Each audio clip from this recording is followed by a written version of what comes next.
அப்துல் ரஹ்மான் எழுதின ஒரு கவிதை. ஆலாம் பனை என்கிற புத்தகம், சாகித்ய அகாடமி விருது வாங்கின ஒரு புத்தகம். வானத்தோடு போட்டி, நான் கண்ணீரை எடுத்து வைத்தேன், அது மழையை எடுத்து வைத்தது. நான் புன்முறுவல் புன்னகையை எடுத்து வைத்தேன், வானம் வைகரையை எடுத்து வைத்தது. நான் வியர்வையை எடுத்து வைத்தேன், வானம் நட்சத்திரங்களை எடுத்து வைத்தது. நான் காதலை எடுத்து வைத்தேன், வானம் அழகிய நிலாவினை எடுத்து வைத்தது. என் எண்ணங்களை எடுத்து வைத்தேன், வானம் மேகத்தை எடுத்து வைத்தது.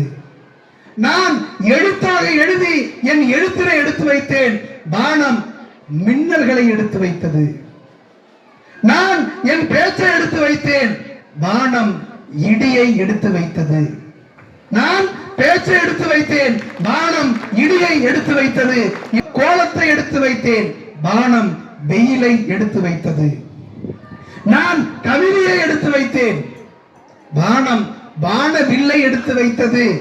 இறுதியாக கடைசியாக புதிய முயற்சி, புதிய இலக்கு, புதிய குறிக்கோளை எடுத்து வைக்கக்கூடிய என் பாதத்தை எடுத்து வைத்தேன். வானத்திடம் முயற்சி இல்லை, வானத்திடம் குறிக்கோள் இல்லை, வானத்திடம் லட்சியம் இல்லை, வானம் தோற்று போனது என்று அப்துல் ரஹ்மான் சொல்லுவார்.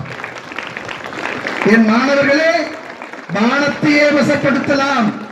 தன்னம்பிக்கை இருக்கின்ற பொழுது, தன்னம்பிக்கை இருக்கின்ற பொழுது, முயற்சி இருக்கின்ற பொழுது, சிந்தனை இருக்கின்ற பொழுது, கல்வி இருக்கின்ற பொழுது வானத்தை வசப்படுத்தலாம்.